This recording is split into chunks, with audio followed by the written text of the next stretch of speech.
오늘 하나님의 말씀은 사무엘하 11장 1절로 5절 단락입니다. 사무엘 상하 여기에서 이제 가장 제 개인적인 관점에서는 제일 어두운 이야기고 힘든 이야기예요. 다윗의 삶 속에서 정말로 힘든 이야기가 이제 나오고 있습니다. 그래서 다윗과 밧세바 여기에서 하나님께서 우리에게 주시는 그 가르침을 살펴보도록 하겠습니다. 이 단락이 이제 다윗이 밧세바와 동침하는 죄질을 저지른 이야기예요. 제가 다시 한번 말씀드리지만 다윗의 그 일생에 있어서 전환점이 되는 사건입니다. 이게 구약성경 사무엘에 나오는 다윗의 삶의 궤적은 공인으로서 그러니까 이제 왕이 되기까지의 여정과 왕이 된 후에 하나님의 축복 그런 이야기예요. 그리고 또 하나 나눌 수 있는 게 이제 그의 개인적인 삶의 이야기, 주로 가정에 관한 이야기, 이게 크게 둘로 구분해 볼 수가 있습니다. 근데 이 공인으로서의 삶은 주로 이제 왕과 연관되어 있고 개인적인 삶은 주로 그의 가정과 연관되어 있습니다. 오늘 이 삶의 이야기가 이제 개인적인 이야기의 큰 시작이죠. 사실 다윗을 생각해 보면 평범한 시골의 목동 소년에 지나지 않았어요. 근데 그가 어느 날 갑자기 하나님께서 세우신 이스라엘의 왕이 되었고 그 이스라엘의 현실적으로 이스라엘의 왕이 되는 그 과정이 참 길고도 고통스럽고도 아픔의 세월이었죠. 근데 이제 결국 하나님의 은혜로 이스라엘의 왕이 되었습니다. 그뿐만 아니라 그의 자손들까지도 주의 백성들을 영원히 이게 몇 대 내려가는 게 아니라 영원히 통치하게 될 것이라는 하나님의 큰 약속이죠. 이게 엄청난 약속을 받은 것입니다. 그런데 이게 놀라운 거예요. 다윗이 밧세바와 잠자리를 같이 하는 이런 엄청난 죄에 돌이킬 수 없는 정말 큰 죄를 지은 거예요. 이 하나님의 놀라운 은혜로 우리가 현실 세상에서 보면 사람들이 부러워하는 지경 형편까지 간 게 아닌가요? 이게 다윗이. 근데 가진 게 그렇게 많게 되었다 이 말이에요. 왕으로서. 근데 다윗이 만족하지 못하고 더 많은 것을 원했던 것일까요? 어떻게 이렇게 엄청난 죄를 저지르는가? 이 이제 참 우리가 쉽게 납득하기 어려운 것입니다. 우리가 지금 살펴본 이야기에 보면 다윗은 아내를 참 많이 거느렸어요. 자식도 참 많습니다. 그런데 한 남자의 여인을 탐한다는 게 이게 참 이해가 쉽지가 않다 이 말이에요. 구약 성경을 보면은 사무엘의 이 성경에 하나님의 은총을 거의 독점하다시피 해요. 다윗이. 하나님의 끊임없는 은총과 은혜 안에서 늘 승승장구해 나가잖아요. 근데 무엇이 부족했는지 간음하지 말라 하는 하나님의 말씀 이걸 정면으로 어기고 죄를 지은 겁니다. 이게 보통 사람들 같으면 그럴 수도 있겠다. 우리 이렇게 생각할 수 있어요. 세상 사람들 같으면 그렇게 산다 이러지만은 하나님의 백성이고 하나님의 지도자고 하나님께서 세우신 하나님을 대리하는 그것도 하나님의 마음에 쏙 드는 그런 엄청나게 큰 믿음을 지닌 다윗. 사실 큰 믿음의 영웅입니다. 다윗과 같은 정도의 믿음 지닌 사람 쉽지 않은 거죠. 우리가 살아보면 다 알잖아요. 나를 둘러보면. 그런데 그런 믿음의 영웅이 이런 죄를 짓다니 이게 도무지 이해가 쉽지가 않은 거고 납득하기가 쉽지가 않다 이 말입니다. 근데 죄가 이런 거예요. 그냥 그러니까 인간 입장에서 볼 때 엄청난 믿음의 영웅도 죄는 이렇게 찾아온다는 거예요. 짓는다는 거예요. 예수님이 오실 수밖에 없는 이유가 이런 것이죠. 세상에서 다윗과 같은 믿음의 영웅도 이처럼 심각한 죄를 짓는 것. 그래서요, 제가 아까 다윗의 삶의 전환점이라고 그랬잖아요. 그 결과 이제 다윗의 삶은 몰락의 길로 접어들게 됩니다. 너무나 마음이 무거운 거예요. 무거운 이유는 다윗이 그렇게 죄를 지었기 때문에 무거운 것보다도 그런 면도 있지만 우리도 다윗처럼 될 수 있다는 거예요. 그래서 무거운 거예요. 다윗하고 견줄 만한 믿음 누구든지 나와 있으면 나와 보세요. 그렇게 나는 다윗보다 더한 믿음을 지니고 있는 내가 하나님 앞에 신실하고 충성된 하나님의 자녀요, 백성이요, 응? 예수님의 제자입니다라고 자신 있게 당당하게 나와서 큰 소리 들고 큰 소리 칠 수 있는 사람이 있냐 이 말이에요. 우리 아무도 다윗보다 낫다고 얘기 못합니다. 거기에서 제 마음이 무거운 겁니다. 다윗은 이야기를 지금까지 살펴보면 이스라엘 왕이 된 이후에도 하나님께서 동행하심으로 인해서 승승장구했어요.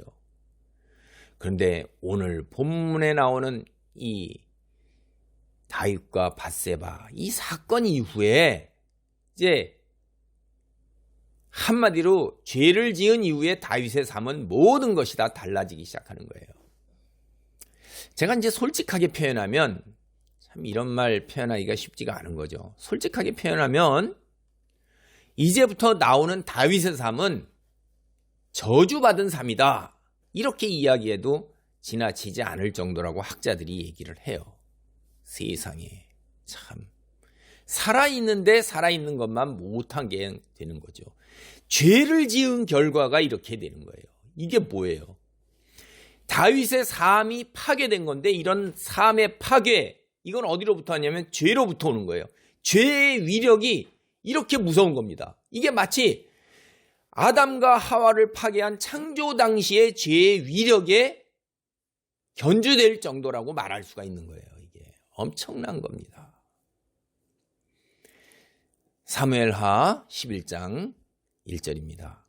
그 해가 돌아와 왕들이 출전할 때가 되매 다윗이 요압과 그에게 있는 그의 부하들과 온 이스라엘 군대를 보내니 그들이 암몬 자손을 멸하고 랍바를 에워싸고 다윗은 예루살렘에 그대로 있더라. 이 팔레스타인 지역에서는요, 전쟁이 주로 봄에 치러졌어요. 특별히 이제 춘분을 전후해서 이게 많은 전쟁이 벌어졌습니다. 그 이유는 몇 가지 이유가 있는데 자연환경하고 그 다음에 농사 이거하고 이제 깊은 관련이 있습니다. 먼저 이쪽 지역의 기후가 봄이 되면은 겨울 동안 내리던 그 비가 그칩니다. 그럼 비가 오게 되면 땅이 질퍽거려 가지고선 이제 사람도 걸어다니기 힘들지만은 이런 이 군량미를 운반하고 또 말과 같이 전쟁에 동원된 짐승, 말도 먹어야 되잖아요. 사람도 먹어야 되고 이런 걸 운반하기가 굉장히 어려운 거예요. 그러니까 수레 같은 거라든가 다른 사람이나 이런 것들이 질퍽거리는 땅으로 굉장히 힘든데 봄이 되면 비가 그치니까 땅이 말라서 이제 도로 사정이 좋아져서 그런 데서 큰 어려움이 없게 되는 거예요. 그리고 이제 이때 아직 남자들이 들에 나가서 밀과 보리 같은 이런 곡식을 갖다가 본격적으로 이제 수확할 시기가 도래하지 않은 겁니다. 전쟁을 하기에 용이한 계절이라는 거예요, 봄이. 그래서 이스라엘도 역시 이제 암몬 족속과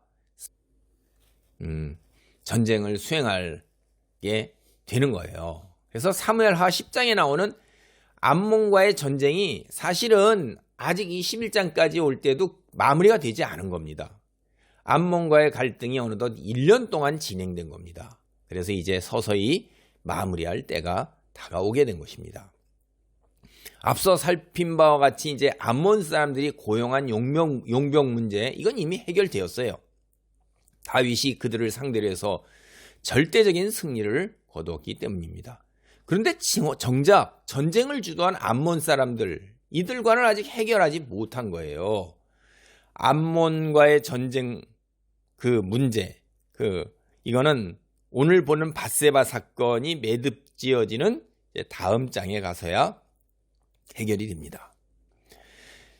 11장 1절 본문을 보면 온 이스라엘이 전쟁에 나간 뒤 다윗은 예루살렘에서 무료한 시간을 보내고 있었습니다. 전쟁에 나가 생명을 걸고 싸우는 요압과 그 군사들과는 매우 대조적인 모습을 볼 수가 있어요. 하루는 낮잠을 자고 나서 해가 저물어가는 저녁 무렵에 일어나서 왕궁 옥상을 거닐다가 못 볼 것을 보게 된 겁니다. 한 아름다운 여인이 목욕하는 모습을 본 것입니다. 이렇게 해서 다윗과 밧세바의 만남이 시작된 것입니다. 사실 다윗이 밧세바로 인해서 시험에 들게 된 직접적 원인이 뭐냐? 다윗 자신에게 있는 거예요. 다윗이 자신의 임무를 충실하게 이행하지 않았기 때문에 바로 거기서 비롯된 것입니다. 오늘 본문을 보면 왕들이 전쟁을 하러 출전하는 봄에 이런 말이 나와요. 이 말로 미뤄보면 왕은 전쟁을 하러 출전해야 하는 거예요. 근데 다윗이 전쟁을 하러 출전하지 않았습니다. 다윗은 왕에게 주어진 임무를 제대로 이행하지 않은 것입니다. 그리고 또 다윗이 자신을 대신해서 요압과 자기 부하들과 또 온 이스라엘을 전쟁터로 내보냈다는 말로 미루어 보세요. 이스라엘의 모든 남자는 다 전쟁터로 나간 겁니다. 그런데 유일하게 다윗만 후방에 남아있다는 인상을 받는 거예요. 이게 정상적인 행동이 아니라는 거죠. 다윗이 비정상적인 행동을 했다 하는 것을 오늘 성경이 이야기하고 있는 거예요. 여기에다가 여러분 우리가 벌써 사무엘상 앞에서 살펴봤어요. 8장 20절에 이스라엘 사람들이 우리에게 왕을 주시옵소서 라고 사무엘을 찾아가서 왕을 원했을 때 뭐라고 그래요? 왕이 우리를 이끌고 나가서 전쟁에서 싸우게 하기 위함이다. 이런 거를 분명하게 이야기했잖아요. 그렇다면 다윗은 이스라엘 군대를 이끌고 전쟁에 나가야 하는 거예요. 응? 왕이니까 이스라엘 사람들이 왕을 원했던 그 이유, 요청, 그거를 충족하지 않는 거예요. 예루살렘에 그냥 남아있는 건 왕으로서 마땅히 해야 할 일을 하지 않고 있다는 것을 제가 다시 확인시켜 드리는 거예요. 요즘 말로 하면 직무유기입니다. 직무유기. 대통령 직무유기에 해당되는 거예요. 정리하면 다윗이 죄를 짓게 되는 결정적 계기, 원인, 그게 어디서 왔느냐? 자기 자신에게서 비롯됐다는 거예요. 자기 자신의 임무를 충실하게 이행하지 않은 데서 틈이 생겨서 사탄이 그걸 틈타고 들어오는 겁니다. 이게 그리스도인 역시 마찬가지예요. 오늘 여기서 우리가 정말로 깊이 생각하고 크게 조심하고 경계해야 될 거예요. 하나님 앞에 서는 그날까지. 우리가 살면서 죄를 짓는 것, 우리가 육체적으로 연약하기 때문에 그래요. 아담과 하와의 자손이 우리는 육체적으로 연약하고 악한 본성을 지니고 있어요. 그걸 뭐 인정하든 안 하든 여러분 우리는 성경은 성악설이에요. 성악설. 인간의 본성은 악합니다. DNA에 박혀있는지 안 박혀있는지 저는 잘 과학적으로 모르겠지만은 어쨌든 생각만 하는 것도 살인이요 간음이라고 그랬는데 거기에서 벗어날 인간이 누가 있겠어요. 예수님께서는 너무나도 이런 사실을 잘 알고 계셨어요. 그래서 우리를 향해서 뭐라고 그랬냐면 깨어 기도하라 이렇게 당부하신 것입니다. 마태복음 26장 41절을 보겠어요. 시험에 들지 않게 깨어 기도하라. 마음에는 원이로되 육신이 약하도다 하시고. 그러니까 우리가 이 하나님의 말씀을 따르고자 혹은 세상의 도덕, 윤리 뭐 이런 거 인간의 도리를 따르고자 하는 그런 마음 또 알고는 있어요. 그런데 이 몸이 말을 안 듣는다 이 말이에요. 짐승과 같은 욕망이 우리를 갖다가 휘어 감싼다 이 말이에요. 이게 뭐예요? 악한 세력들이 틈타고 들어오는 통로나 수단이 될 수 있다 하는 거죠. 이 육신이 너무나도 연약한 거예요. 조금만 배가 고파도, 조금만 잠을 못 자도, 그리고 조금만 이 생리적 본능 이런 것이 일어나면 거기에 확 사로잡혀가지고 이 이성적 판단이 그거를 제어하기가 쉽지가 않은 거예요. 술 취하는 게 바로 그런 거 확 가는 겁니다. 술 취하는 것 같은 게. 평상시에 안 그러던 사람이 술 먹으면 확 그냥 육신이 그냥 원하는 대로 그냥 가버리잖아요. 그래서 그리스도인의 소명이 뭐냐? 하나님께서 왜 우리를 택하여 세우시겠어요? 이 창조하신 세상 속에서 연약한 육신의 탐욕을 이겨내고 영적으로 거룩한 삶을 살도록, 그래서 그런 모습을 보이도록, 하나님의 백성과 하나님의 자녀의 거룩한 모습을 보이도록, 그래서 하나님이 살아계심을 증거하도록 우리를 택한 거예요. 우리 보고서 엄청나게 전도해가지고 우리나라에게 신유의 능력을 발휘해갖고 우리에게 사람을 엄청나게 모아서 100만 교회를 세우고 그럼 누가 종교적 업적 굉장히 중요한 건데 그거보다 더 근본적으로 앞서야 되는 일이 뭐냐? 청소부로 살던, 간호사로 살던, 변호사로 살던, 대통령으로 살던, 그거 중요한 일이지만 그것보다 더 근본적으로 중요한 일은 제가 지금 말한 대로 하나님이 살아계시는 그 거룩한 모습을 내가 살면서 드러내라는 거예요. 그게 중요한 거예요. 우리가 무슨 업적, 성취, 소유, 그거는 부차적인 것입니다. 이게 굉장히 어려운 거예요. 정말 어려운 거예요. 그래서 동양 사람들도 맨날 뭐라고 그랬어요? 자기 자신과의 싸움이라고 그랬어요. 한마디로 신독입니다. 홀로 있을 때, 남이 보지 않을 때 그런 것들을 이겨내서 제대로 된 사람의 모습, 본능에 휘둘리지 않는 사람다운 모습 보여주고, 그렇게 있을 때, 홀로 있을 때에도 그렇게 한다. 남에게 보일 때는 말할 것도 없고요. 그건 당연한 거예요. 근데 요새는 남의 시선도 의식하지 아니하고 자기 욕구대로, 자기 하고 싶은 대로, 자기 우선으로 하나님뿐만 아니라 다른 사람도 신경 안 쓰고 하잖아요.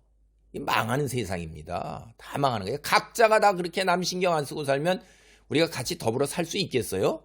충돌과 갈등과 다툼과 미움과 시기와 증오만 남아서 결국 다 같이 망하는 거예요. 사탄은 이게 우리를 망하는 대로 몰아넣고, 그래서 아주 파멸 속에서 짐승이 돼가지고 하나님의 거룩한 모습이라는 건 손톱만큼도 없도록 이 세상을 만들어 놓는 겁니다. 그게 사탄이 하나님께 대항하는 모습인 거예요.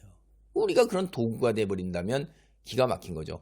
하나님의 택한 사람은 그런 사람이 아닌 거룩한 삶의 모습, 영적 존재, 인격적 존재의 삶의 모습을 보이는 것입니다.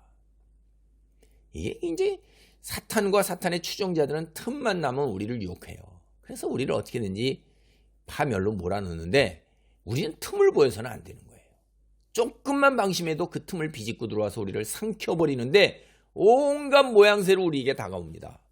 우리 어떻게 해야 돼요? 매일 꾸준하게 성경을 읽고 영적 양식 깨우침 채우고 기도하고 하나님과 교통하는 거예요. 찬송하며 하나님과 교통하는 가운데 힘을 얻는 거예요. 영적 에너지를 충전하는 거예요. 예배하는 것, 이 모든 것을 함께 하잖아요. 성경을 읽고 기도하고 찬송하는 것이 함께 이루어지는, 그리고 하나님께 영광을 돌리는, 그래 하나님의 임재를 체험하는, 이런 것들을 쉬지 않아야 어둠의 세력들에 대항해서 그들의 유혹과 함정과 올무를 벗어날 수 있는 것입니다. 사무엘하 11장 2절입니다. 저녁 때 다윗이 그의 침상에서 일어나 왕궁 옥상에서 거닐다가 그곳에서 보니 한 여인이 목욕을 하는데 심히 아름다워 보이는지라. 다윗이 사람을 보내 그 여인을 알아보게 하였더니 그가 아뢰되 그는 엘리암의 딸이요 햇사람 우리아의 아내 밧세바가 아니니까 하니, 목욕을 하던 여인은 다윗의 눈에 심히 아름답게 보여졌습니다.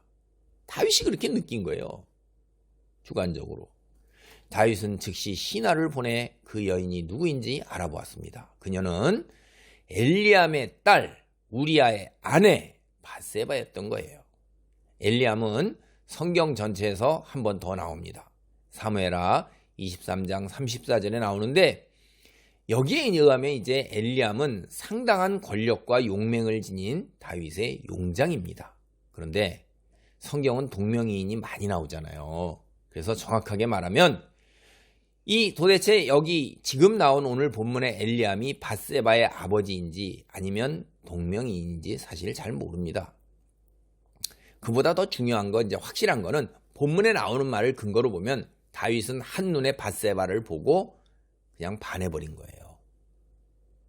우리가 세상 말로 하면. 그래서 이게 참 문제가 되는 겁니다. 좀 더 솔직하게 표현하면 다윗은 왕으로서 임무를 저버리고 그 남는 시간을 무료하게 보내면서 낮잠을 즐기다가 저녁 무렵에 대해서 침상에서 일어난 거예요. 이 얼마나 무료한 시간을 이제 보내는 거예요. 그리고 옥상을 딱 올라가서 답답하니까 옥상에 올라가서 거닐다가 밧세바가 목욕하는 모습을 보는데 왕궁에서 멀지 않은 거예요. 이 밧세바의 집이. 그리고 나서 정욕에 그냥 확 사로잡힌 거예요. 이게 사무엘하 11장 3절로 4절입니다.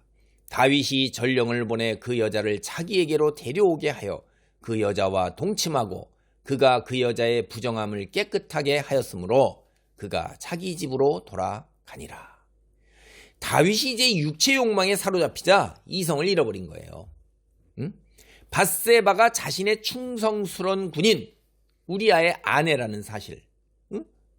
우리아가 지금 현재 전쟁터에 나가 있잖아요. 자기는 왕궁에 있는데 그걸 알면서도 즉시 종을 보내가지고 전령 종을 보내서 밧세바를 이게 히브리어 본문에 하면 데려오게 하여 하는 게 취했다 하는 얘기예요. 취했다.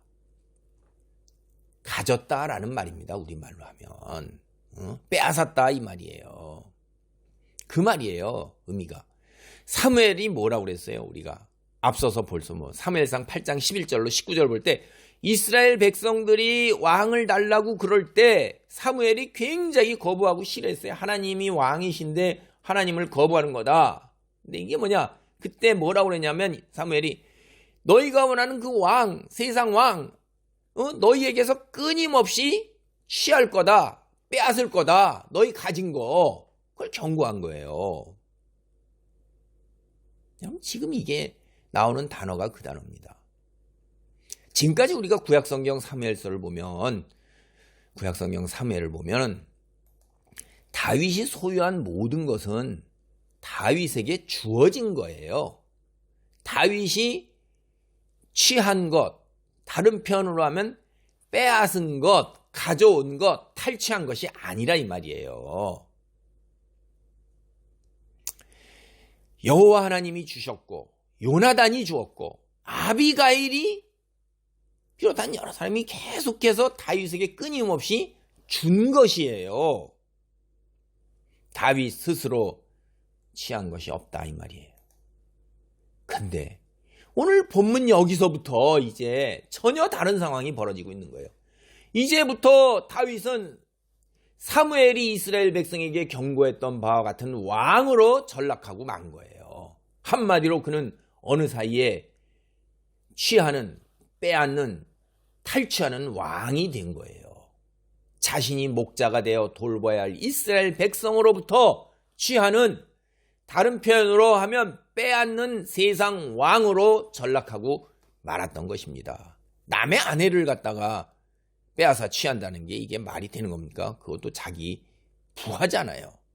자기는 전쟁터에 나가지 않냐고 무료하게 시간을 보내면서 생명을 걸고 전쟁터에 나가 있는 부하의 아내를 갖다가 이건 상식적으로 오늘 그냥 생각해봐도 이게 기가 막힌 일이 벌어진 겁니다. 이게 제가 비유적으로 말씀드리면 이스라엘 백성의 목자가 다윗이에요. 그러면 이스라엘 백성을 보호하고 돌봐야 하는 거예요.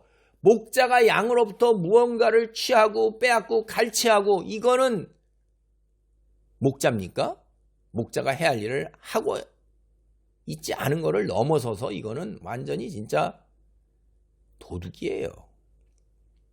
예수님께서 뭐라고 말씀하셨어요? 요한복음 10장 7절로 17절에서 선한 목자에 관해서 말씀하셨어요. 그걸 요약해보면 양으로 하여금 생명을 얻게 하고 더 풍성히 얻게 하려는 게 그게 목자예요. 선한 목자예요. 양을 위해서 목숨까지 버리는 것이 선한 목자예요. 이런 관점에서 보면 다윗은 선한 목자와 거리가 먼 본문에 나오는 사꾼 목자, 도둑 이거예요. 그런 행동을 하는 겁니다. 사무엘하 11편 5절입니다. 11장 5절입니다. 그 여인이 임신함에 사람을 보내 다윗에게 말하여 이르되 내가 임신하였나이다 하니라. 이제 이 앞서 4절을 보면 밧세바가 다윗을 처음 만났을 때 그때는 이 밧세바가 달거리로부터 자신을 정결하게 하기 위해 목욕을 하고 있던 거예요. 그래서 그런 상황이었고 지금 현재 밧세바의 남편 우리아는 전쟁터에 나가 있어요. 그러니까 다윗이 밧세바가 임신한 아이의 아버지라는 건 이건 명백한 사실이죠. 이러저러도 변명할 여지가 없는 거예요. 그러니까 다윗과 같이 능력 있는 왕도 이거 자기가 어떻게 처리하겠어요. 자신의 능력의 한계를 느끼는 아주 수치스러운 일을 저지른 것입니다. 여러분 이게 참 고민스럽고 당혹스럽고 곤혹스러운 거예요. 도대체 무엇이 다윗과 같이 하나님 말씀에 신실한 그런 하나님의 믿음의 영 순식간에 무너지게 만들었을까요? 이거 율법에 따르면 다윗의 행위는 사형감이에요. 레위기 20장 10절이나 신명기 22장 22절, 민수기 5장 11절로 32절을 참조해 보면요. 다윗은 그냥 죽여야 되는 거예요. 다윗이 이 같은 사실을 모르지 않았을 터인데 이렇게 쉽게 무너지는 이유가 무엇일까요? 생각해 보세요. 다윗은 이미 많은 아내를 거느린 왕이에요. 그리고 또 다른 젊고 예쁜 또 다른 여자를 원했다면 왕으로서 그냥 아내를 더 얻으면 되는 거예요. 왕은 그런 권력이 있었고 사회적으로 그게 용인되고 관습이 그러했으니까. 그런데 자신의 충실한 부하의 아내를 갖다가 취해서 임신을 시키고 집에 다시 돌려보낸 일, 이거 통상적으로 우리가 이해하기 대단히 어려운 거예요. 이게 다윗이 왕으로서 임무를 저버리고 예루살렘 왕궁에서 무료한 시간을 보내는 것, 이것도 비정상적인 행위인데 밧세바를 취하고 집으로 돌려보내고 임신시키고 하는 이것도 지극히 비정상적 행위라 이 말이에요. 오늘 말씀을 정리합니다. 그리스도인이면 그리스도인답게 살아야 합니다. 조금이라도 세상 풍조에 휩쓸리면 바로 그 틈을 비집고 어둠의 세력과 사탄이 들어오는 거예요. 우리를 그래서 파멸로 몰아넣는 거예요. 다윗은 단 한 번의 범죄로 인해서 이후에 이제 처절하게 그 죄의 대가를 치르며, 다른 말로 제가 앞서 표현한 그 말로 하면 저주의 삶을 살아야 하는 것입니다. 아담과 다윗의 사례를 보면 죄의 파괴력은 우리가 생각하는 것보다도 상상을 초월하게 더 엄청난 거예요. 죄는 마치 핵폭탄과 같은 위력으로 우리의 삶을 완전한 파멸로 몰아넣습니다. 죄는 끔찍하고도 몸서리칠 정도로 무섭고 혐오스러운 것입니다. 죄에 관한 한 늘 깨어 경계하면서 살 얼음판을 걷듯이 조심하며 살아야 합니다. 하나님의 인도와 보호하심 속에서 늘 말씀 안에 머무는 축복이 있기를 기도합니다. 아멘. 하나님, 오늘 참으로 무거운 본문을 봅니다. 다윗과 같이 하나님 마음에 흡족하며 믿음의 영웅이었던 사람이 하나님이 금하신 이 엄청난 죄를 순간적으로 범하면서 이제부터 그 다윗의 삶이, 승승장구하던 다윗의 삶이 이제 몰락과 파멸로 내려가고 있습니다. 아버지, 죄가 너무나도 무서운 것을 다윗을 통해 깨닫습니다. 우리를 지키고 인도하시고 보호하사 주여, 어둠의 세력들이 우리를 이렇게 죄로, 유혹으로, 함정으로 몰아넣어 파멸로 이끌지 못하도록 지켜주시옵소서. 늘 깨어 기도하고 예배하고 찬송하는 가운데에 하나님의 거룩한 삶, 아버지 주신 소명 온전하게 감당할 수 있도록 복의 복을 더하시고 지켜 주옵소서. 예수님의 이름으로 기도하옵나이다. 아멘.